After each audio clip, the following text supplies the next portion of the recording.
next year, the National League tried something new, a split season, and the first half winners from Boston defeated Cleveland in a best-of-7 championship. In view of the 1981 season, it's interesting to note that the split season concept was abandoned the very next year. In 1874, a Pittsburgh club owner named Willie Temple offered a trophy to the winner of a series between the National League's first and second place finishers. But the Temple Cup competition never quite caught on, and it was dropped just 3 years later. In 1901, another baseball entrepreneur, Van Johnson, was instrumental in the creation of a new outfit called the American League. In struggling to get itself off the ground, the American League raided players from National League clubs and so touched off long-standing feuds. But by 1903, mutual interest paved the way to what is now recognized as the first official World Series. Cy Young's Boston Pilgrims beat the Pittsburgh Pirates in 5 out of 9 contests for the title. The very next year, the manager of the pennant-winning New York Giants, John McGraw, refused to play the American League winners in a World Series. But in 1905, Connie Mack's Philadelphia Athletics took the American League pennant, and public opinion forced McGraw and his National League champions to relent and take on Connie Mack's club for an undisputed championship. The 1905 World Series attracted widespread attention, and before the first game at the Polo Grounds, the cantankerous McGraw delighted his following by raising a flag inscribed, "New York Giants, 1904 World Champions," as a reminder of his stubbornness the year before.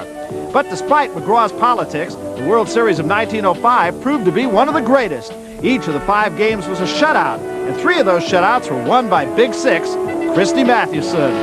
His accomplishments began a string of World Series events that have become a part of American popular history.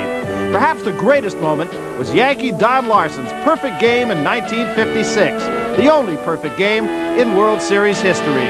Many people think that the 1960 World Series provided the Fall Classic's greatest hitting thrill as Bill Mazeroski of the Pirates stunned the nation with a 9th-inning home run in the 7th game. This classic home run gave the Pirates a 10-9 victory over the Yankees, ending one of the wildest series ever played and touching off an even wilder celebration.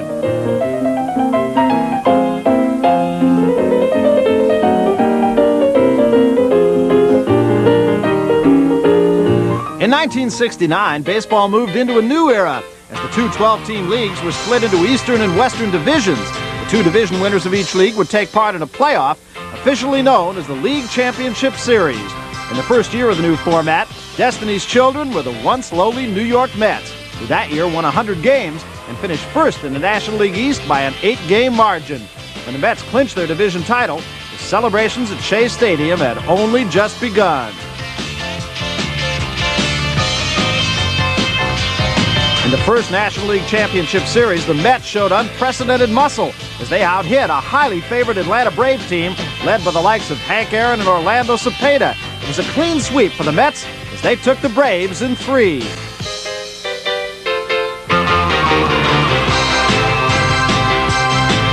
If there were those who still refused to believe in miracles at Shea Stadium, coming events in the World Series would end all doubts.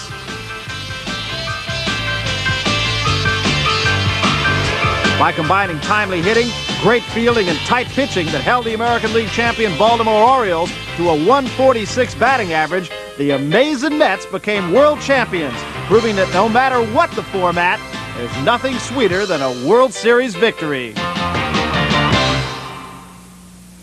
Well, that was a big moment for the New York Mets and a big moment for New York baseball fans in general. But 1969 was not the first time the New York Mets were in the World Series. The last time they appeared